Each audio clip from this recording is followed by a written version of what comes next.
Well, thank you, Donny Osmond, so much for speaking with us at WOUB. We are the NPR and PBS affiliate in Ohio, where this very exciting tour has you visiting two swaths of the Buckeye State. First at Fraze Pavilion in Kettering near Dayton on Wednesday, July 26th, and then the I hear MGM. that's a great pavilion. Yes, it's a beautiful pavilion. And then you'll be going to the MGM Northfield Park between Akron and Cleveland on Friday, July 28th. Ian, let me just stop you 1 second. Sure. Do you know how important Ohio is? And I'm just saying this because you're in Ohio. Do you know how important Ohio is for my career?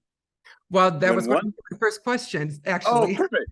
When One Bad Apple came out and it started going up the charts and it went #1, we had no idea what kind of crowds we were going to get.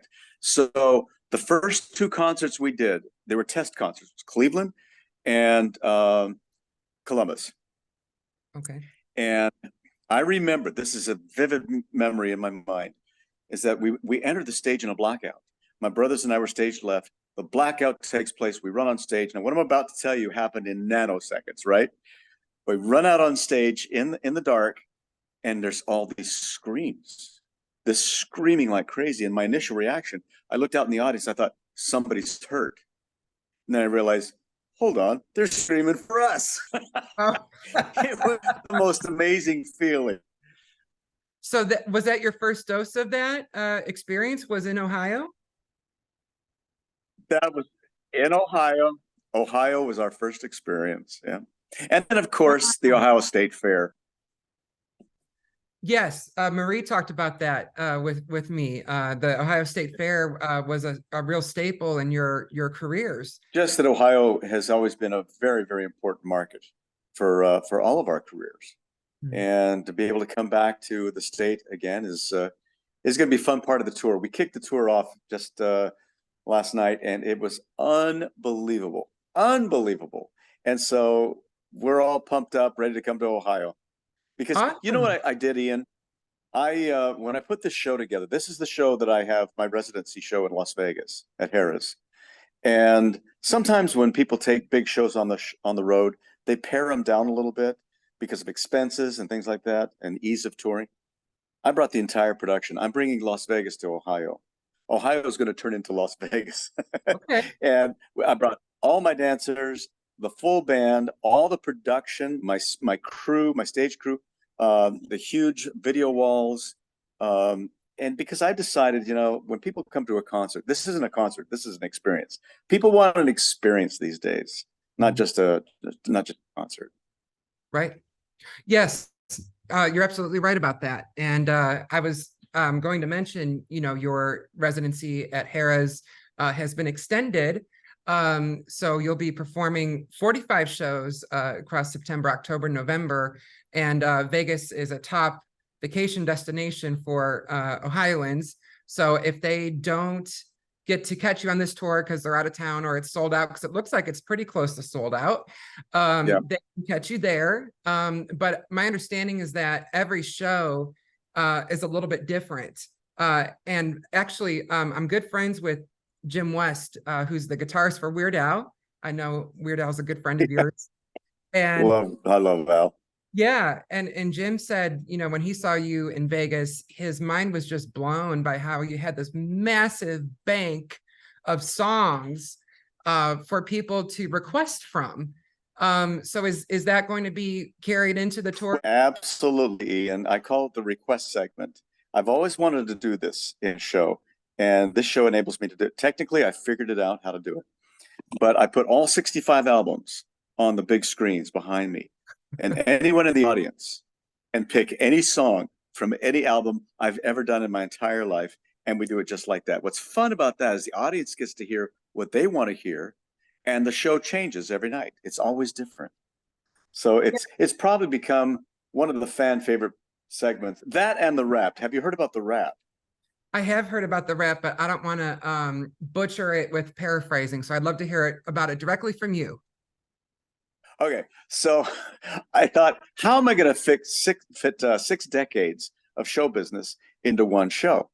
So kind of like the music Hamilton, I put it all in rhyme. And it starts, it all began back in Utah. I was 4 years old, started singing with my brothers, and the sound was like gold. So my folks took a leap and said, what the hey, we got to get these monsters out to California. And it gets faster and faster, 10 minutes long. And everything I say, it's not just a rap. Everything I say, you actually see visually on all the screens. It's almost like data overload for 10 minutes. And the crowd goes crazy afterwards because it's like everything I've done in 10 minutes. Yeah. Wow. Well, I'm going to circle back to the song request section in a second here. I'm going to get briefly personal. Today actually happens to be my birthday. Oh, happy Yeah. birthday. Well, thank you. It's an honor to spend it with you. Have you seen my birthday thing from American Greetings? I have, yes. Ian, it's your Oh birthday. I have seen that, and I totally forgot about it. And it's an honor to spend my birthday with you. And I Well, did thank not you. I appreciate it. anticipate that. But it's extra special because my mother was and is such a huge fan of yours, and she actually gave birth to me in Dayton, where your first Ohio date will take place. So she's Oh just my over the moon. goodness. Yep, that I'm speaking with you on the day that she, delivered me. And not to be outdone, I was born at 4:35 p.m. Eastern. So we're in the delivery hour in this interview. So Oh my crazy goodness. how it worked out. Hey, Ian. Yes, Is she coming to the show? yes. I got her tickets to the Northfield show for Mother's Day. So we will be Hey, there. do me a favor. Yes. Uh, After this interview, give me your information. Okay. I'll get you guys backstage. I got to say hi to her. Oh my gosh. Okay. Yeah. I will definitely circle back on that. Okay. I'll bring Um, you guys backstage before or after the show. I'm not sure what's going to happen, but well, I've got to say hi to her. I've got to meet you in person as well, Ian. okay. Well, thank you. I mean, thank you very much. I really, I'm speechless.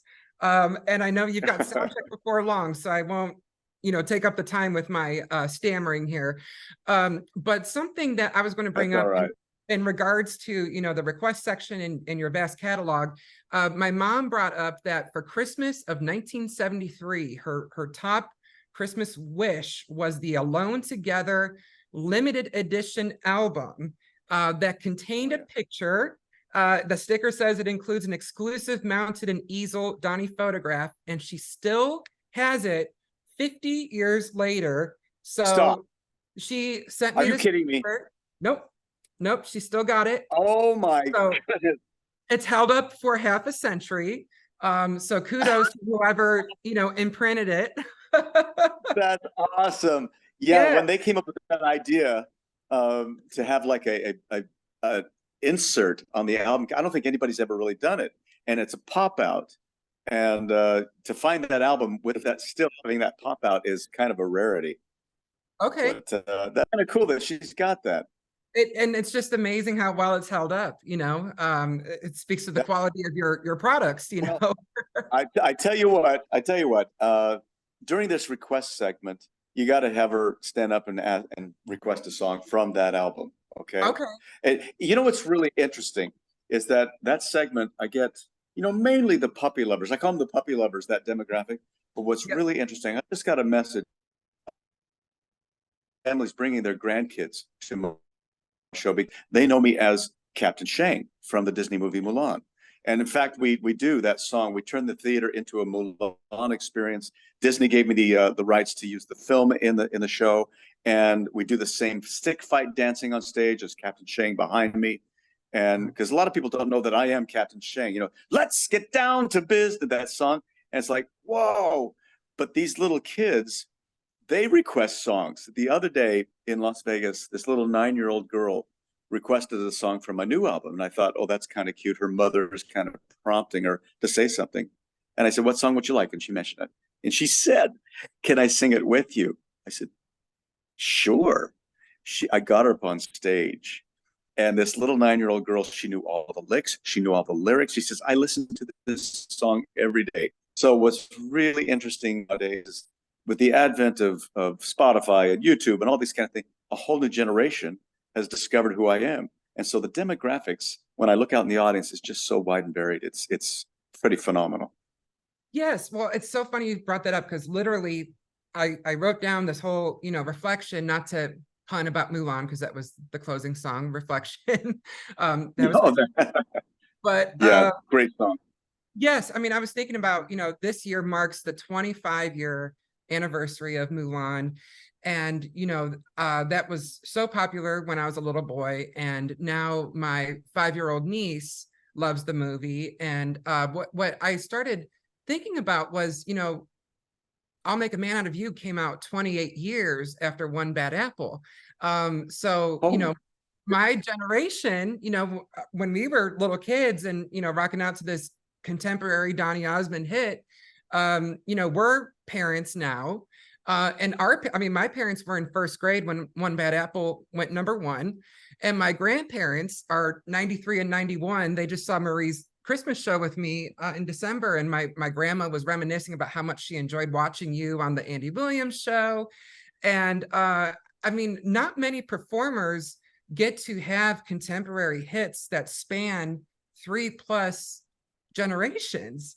And so, I'll Make a Man Out of You hitting the 25th anniversary is still closer to the present than One Bad Apple is to that. So what you say there about having a hit so long ago with One Bad Apple and having hits today is something that I'm grateful for. I recognize the importance of it, and I'm very grateful for the fact that I'm still doing this 60 years on. Nowadays, Ian, if you have a 5-year career, that's a long time, let alone 60. right. And last night, I wish you could have seen the concert. It was just absolutely crazy. It reminded me of those first concerts that I did in Ohio when One Bad Apple was #1. And I guess the word I keep reiterating it. Sorry, I'm repeating myself like a broken record. I'm grateful. I'm grateful for what's going on. This residency in Las Vegas. How many people? Somebody said something to me the other day. This is so awesome. I was doing an interview, and he said, "Donnie, do you recognize how fortunate you are?" And I was going to say, "Yes, I understand." No, he just said, "No, no, no. Do you recognize how fortunate you are in Las Vegas?" And I said, "What do you mean?" He said, "How many people have their own show on the strip and use just their first name?" I said, Fair "Wow, enough. that's kind of cool. You got Adele, you got Cher, you got Donnie." Yeah, yeah. It's No, kind of cool, isn't it? that's a great point. And I think about how many people have seen your Vegas show, between your own and then the 11 years with Marie. And yet there's still all this demand Yeah, for go out on tour, not only in this country, but out in the UK. That's just it's extraordinary. unbelievable. And I'm glad you pointed out. Well, but with that, Ian, it comes a huge responsibility, and that's why I said earlier, I don't just put on a concert anymore. I want to put on an experience. I want people to walk away saying that was worth more than the price of admission because of what we just witnessed. And I hear that all the time. I don't just get up and sing songs. I when you win Dancing with the Stars, people expect some dancing, right? So I got all my dancers with me, and you talk about production. Well, and I'm glad you brought up the timeline, because I'm going to get a little philosophical here. I was thinking about in the 60 years, of your career, so much has happened in our society, not only in terms of world events, but also, paradigm shifts. There's been so many paradigm shifts over the years. And I was thinking about how, in the 80s, that was a very tough time for you as far as where you were at in your career and what was popular. And you had a publicist who recommended, kind of manufacturing a drug bust story to give you a little bit of street cred, because I guess the You heard perception. about that? Yes, but you obviously did not do that. And I'm sure 40 years later, you're glad that you didn't. But I guess what I'm thinking about is, there's a lot of discourse, I guess, about authenticity and, I guess being proud in who you are and what makes you unique rather than following trends. And that can manifest in all different ways. Do you feel like in the present, you feel the most room to be authentically you? Fabulous question, Ian. And that's a double-edged sword. When you're reinventing yourself, you can't live in a vacuum. You can't say, this is me and you like it. You have to know what's going on. And as I look back in the last 6 decades of show business, you do have to conform with what's popular. You do have to a certain extent, I guess the best word is conform to a certain thing. Like, for instance, Soldier of Love. Let's pick that, for example. Nobody thought it'd ever come back to the charts. And they called it the comeback of the 80s. But it wasn't anything like Puppy Love. It wasn't anything like One Bad Apple. It was really current for the time. So you do have to conform to what's happening in the industry, what's palatable to the public and what they kind of expect, and be relevant. And the only way to be relevant is to be current. But then again, you can't sell out and say, well, everybody else is doing this, I'm going to do that. You have to be true to yourself, which is what I've done over the years, which is really interesting for me, because every night when I do this show, it's kind of like This Is Your Life for me every night. And I watch the progression of what I've done over 6 decades. And yes, I conformed to what was happening at the time, but I always stayed true to myself. I always recorded the music I wanted to record. I always said the things that I wanted to say. I didn't conform to that publicity stunt that you referred to about me getting busted for drugs, because it's not me. Right. But yeah, I wore the torn jeans, I wore the leather jacket and all that kind of stuff. In fact, when Soldier came out, everybody said, oh, it sounds like, because it was released without my name, it's George Michael, it's all these people, which was such a great compliment to me, because no, it's not Puppy Love. It's not One Bad Apple. It's new, but it's relevant. Yes. And like, for instance, the new album, my 65th album, Start Again. Yes. I thought to myself, it took three and a half years to write that thing. And I thought, okay, what do I want to be now? Who am I at this moment in time? Who do I like? Who has influenced me? Bruno Mars, Ed Sheeran, Charlie Puth. I listened to all these guys. So I went that direction because that's what I love. That's who I am now. Yes. So I hopefully that answers your question, Yes, because it it is did. a double-edged sword. You have to be true to yourself, but you also have to know what's relevant. I've got a very dear friend who was a producer. He's not a good producer anymore. Nobody knows who he is. I'm not going to mention his name, but you know what he did? He produced in a vacuum, because he thought, this is my style and this is going to be, and the world moved on. Yes. Okay. I'm going to marinate on that for a while. That was a phenomenal answer. And I know you got to run to sound check. So the last thing I was going to ask was, they'll start. You keep going. well, there was only one question that really stood out to me, which was, with the, going back to the request section. And I was thinking about, how vast your catalog is, of course. And, my mom, when I asked her what her favorite song of yours is, she mentioned one that is probably fairly obscure. She said it was I'm Dying, which is track 8 off of the Can't Donny. you see that I'm dying? Yes. Tell the doctor it's a broken heart. Yeah, I don't think we've ever done that one. That's a cool song. To ask if you've ever done it, and I don't think we have. Okay, well, that was but going I'm ready for it. Okay, well, I mean, I was listening to it and I was kind of taken aback by how it fit quite well with, like, Stevie Wonder and Sly and the Family Stone, but yet it was still very much Donny, which was the album's namesake as well. So what I was going to ask was, one, are there any deep cuts as you've taken on this request section that have taken you by surprise that they're so popular? And also, what are your favorite deep cuts? Because we'd love to make a playlist of Donny's favorite deep cuts for people to browse. The new album or anything? Anything. Oh, I'd have to see all the albums, but there's a song. There's a song on the new album that I wrote with Amy Wadge. She co-wrote Thinking Out Loud with Ed Sheeran, and it's called "The Way You Are." The way you love, the way you touch, the way you give of yourself just a bit too much. It's such a cool song, and Amy and I wrote that over Zoom because we wrote it during COVID. She was over in the UK and I was home. And that is a song that is very dear. Oh, there's another one called What I Meant to Say. if you ever hear this song, I think it's on, I can't remember which album it's on now. I wanted to write a love song with all the cliches. But then I wanted a twist because I like lyrics that just kind of like grab you and take you someplace where you don't think you're going. I'm going to sing you the first verse because it's all cliches. I Okay. want you, I need you, I long to be near you for now and forevermore. Hold me in your arms so close and stay by my side every night and day. And here's the kicker.